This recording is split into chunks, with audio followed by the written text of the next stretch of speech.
Today, I signed an executive order to launch the first ever self-deportation program for illegal aliens. We are making it as easy as possible for illegal aliens to leave America. Any illegal alien can simply show up at an airport and receive a free flight out of our country. Damn! We have also launched a phone app called CBP Home. That's CBP Home, where illegals can book a free flight to any foreign country. As long as it's not here, you can go anywhere you want. We're also adding a very important exit bonus for illegals to further incentivize their self-deportation. This deportation bonus will save American taxpayers billions and billions of dollars. What Biden did to this country can never be explained, will never, ever be accepted. Eventually, when the illegals are gone, it will save us trillions of dollars. However, if illegal aliens choose to remain in America, they're remaining illegally and they will face severe consequences. Illegal aliens who stay in America face punishments including significant jail time, enormous financial penalties, confiscation of all property, garnishment of all wages, imprisonment and incarceration, and sudden deportation in a place and manner solely of our discretion. So to all illegal aliens, book your free flight right now.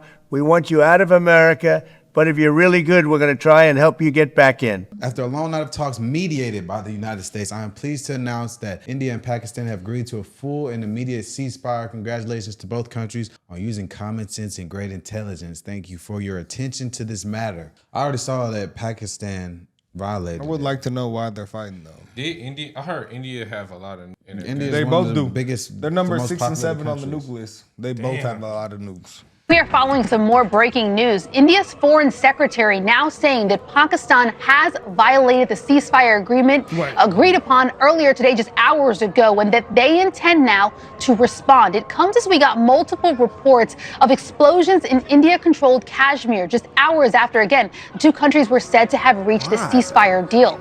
Now, tensions have been escalating in the past few weeks between the neighboring countries. So the root of the conflict lies between the partition of British India, which created Hindu-majority India, and Muslim-majority Pakistan. So it's Hindus versus Muslims. Wow. What? That's interesting. That is very It's basically like Israel-Palestine. Both nations claim Kashmir in its entirety, but control certain parts. So is the ceasefire void? Is it like, because he tweeted this at 7 in the morning. Did they start rebombing at like 9 a.m. or something? The ceasefire has been violated, so it's a couple hours. It didn't take long. It's gone. There's no ceasefire. They kept firing. Wow. They just used this opportunity as a chance to strike. And, you know, the fact that this was taking place between these two nuclear-armed neighbours, I think shook the international community and shook the United States in particular into action and basically forced diplomats from Washington to really get engaged and to bring the two sides together to get them to step back from the brink. Remember, it was only a couple of days ago that J.D. Vance, US Vice President, was saying that dispute between India and Pakistan, it's none of our business. Those were the words he literally said. And what we now understand from the Secretary of State, Marco Rubio, is that actually there's been a day of intensive negotiations involving him and J.D. Vance speaking to the leadership and the military leaders on both sides of the divide in India and Pakistan, finally getting them to talk and to agree to step back from the brink. Now, I thought we were done with this war crap, man. We're not, but the world will always. But we're gonna do our best to not let nukes fly. Well, the fact that JD said we ain't got nothing to do with it, nothing gonna happen to us, so we're not getting involved in it. But if someone fires off a nuke, that can't happen, bro. It will. I'm not saying it will, but if it could. ever get to it, it definitely could. Or if somebody they back against the wall, you would be. I think the whole world would pretty much dethrone that country, and they would be like cut off from a lot of things. Maybe not. Like it's. I'm pretty sure it'll be considered a war crime, but we don't know what will happen. To be honest with you, we never seen it happen. But well, we did once. But it was by the big bros, so it didn't matter. It was smack on the wrist, apparently. Man, war sucks, man. I hate looking at it. Like the Ukraine and Money and Russia land. war, like the stuff I was seeing online. That's, The war is sickening. It got to be the last. disgusting. I don't support any wars. It's just too violent, too expensive. I wish a lot of that could be avoided, but it just can't. Well, but you're opening up markets for people that didn't previously have it. These agriculture markets, I cannot tell you how happy these agriculture, beef, cattle people are today. They've never been able to do business there. And I also have to say one other thing. Now, the other night, you said that the United Kingdom and other countries were wheeling and dealing with each other to protect themselves from the United States. Okay. To me, the signal this sends is that, and what I said was those deals are gonna are be, actually happening. That's true. You were acting like that these other countries were forming alliances against us. And what I think this some signals, of them are. I mean, Scott, that our oldest ally, the United Kingdom, is at the White House today, and it sends a signal to the rest of the world that the United States is the people to do business We're with. grown-ups here. Both things can be true at the same time. That the UK can strike a deal with the United States that essentially opens up some things that Donald Trump wants, and he needs this deal as much as they do. By cutting out USAID that hurt those same farmers we're talking about. And also, hold on a second, guys. Hold on a second, guys. And Scott, isolated, and it's not true. it is also true that Asian countries and other parts of the world are trying to figure around us. They are negotiating around us. They are. Canada is doing deals with other countries. That's not the picture that's been painted. Okay, the picture. Okay. The narrative was we're isolated. I know and that now you've we been. have the deal. I know that you've been waiting to say this, but it is true. It is true that other countries are trying to create other blocs so that they can protect themselves from the capriciousness of this administration. So both things can be true at the same time. So you don't like this deal? Do you like it that we have a deal or not? We're going to leave it there. Wow.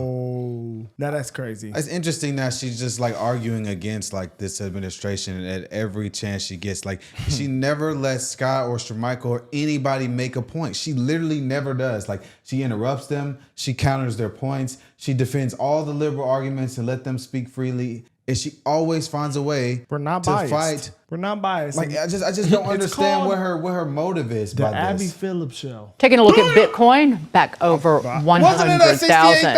If President Trump wants America to be the crypto capital of the world, he's probably going to have to duke it out with some Democrats on Capitol Hill. They just killed a major piece of crypto legislation.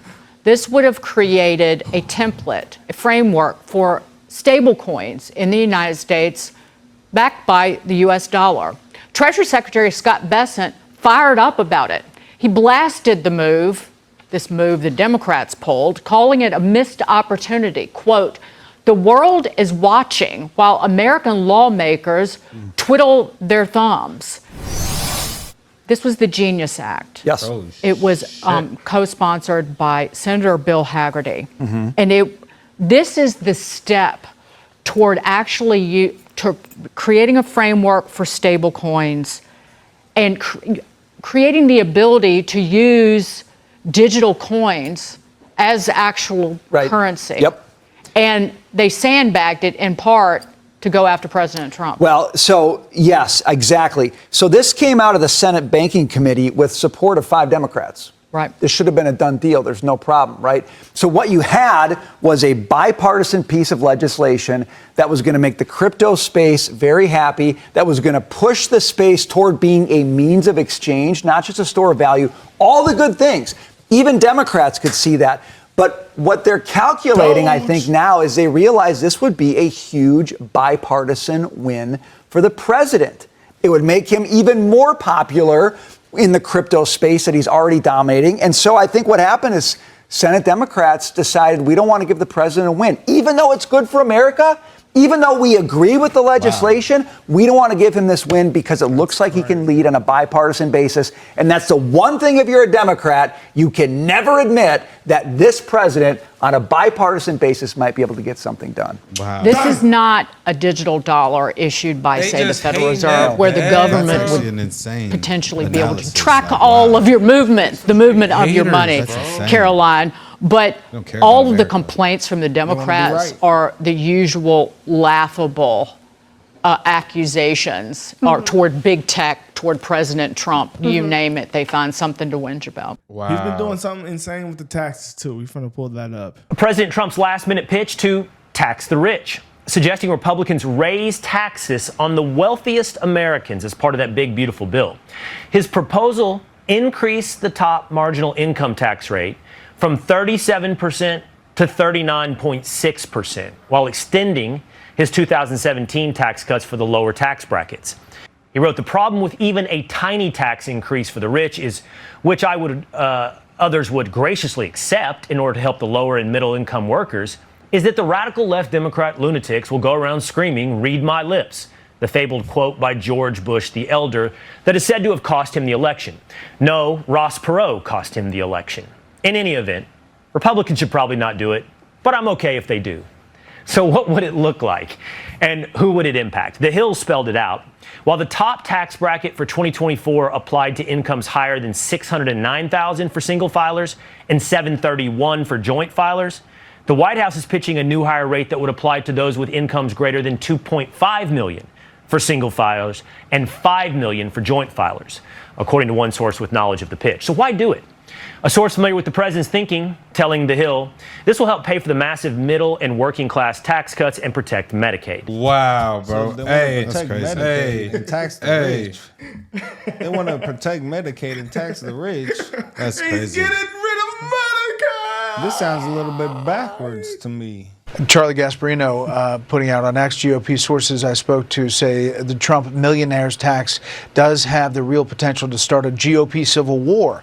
If there was one thing Republicans had agreed on since Reagan, even in the disruptive age of Trump, is that you cannot tax the rich to economic growth.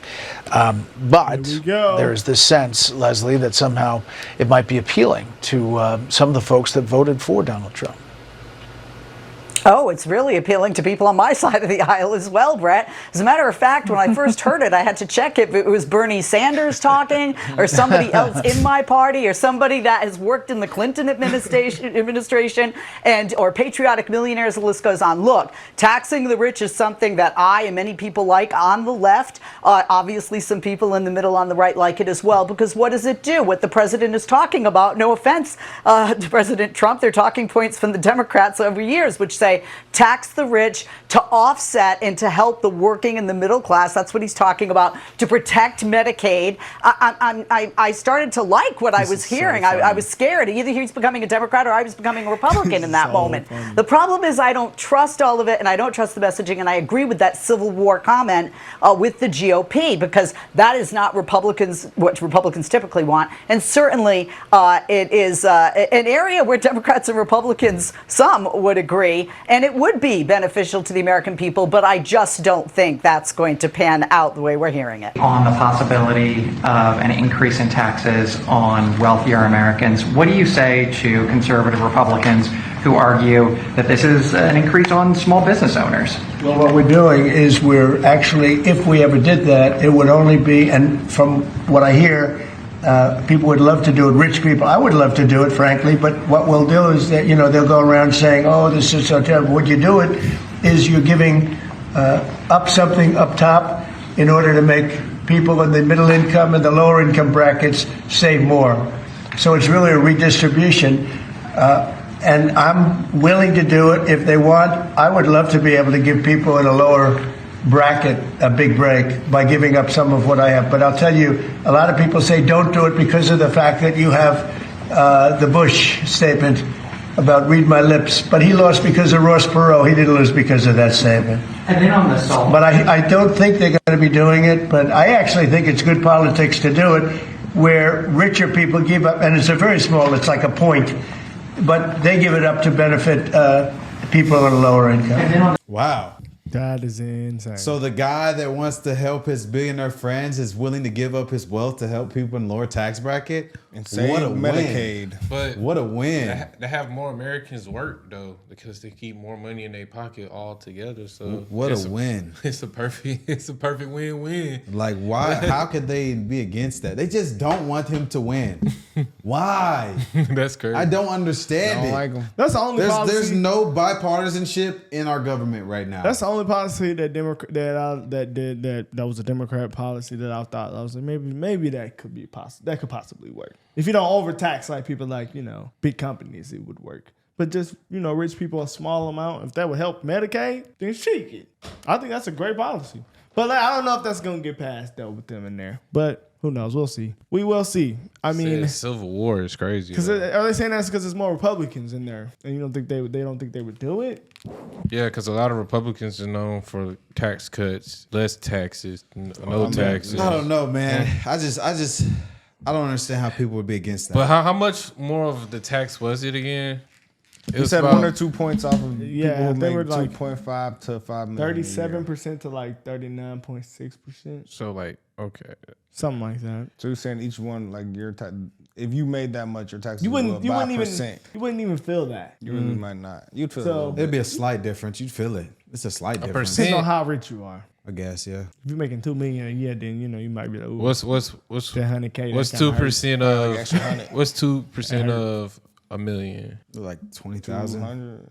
2% of $1 million? I don't know. Well, I'm not good at math. 1% of $1 million would be 1,000, right? It's 20,000. 20,000. Okay. Yeah. That's what I thought. That's not that bad at all. That's not that bad at all. Well, this is just funny, man. Let us know what y'all think in the comments.